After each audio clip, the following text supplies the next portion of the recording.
Just put a little bit there. Aniko. But what? Spicy or no? Too much cheese.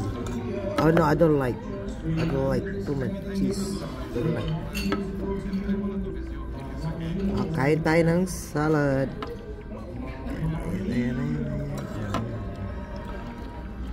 Pinagbibigyan ko lang tong asawa ko, mahilig sa mga Italian food. Pero ako hindi. Gusto ko pa rin Filipino food. Hindi ako mahilig sa mga pasta-pasta. Siya, pinagbibigyan ko lang kumakain ng pasta. Sige, pagbibigyan ko dahil hindi nga ako mahilig sa mga pasta-pasta na pagkain. Mga Italian food, hindi ako masyadong mahilig. Ayan.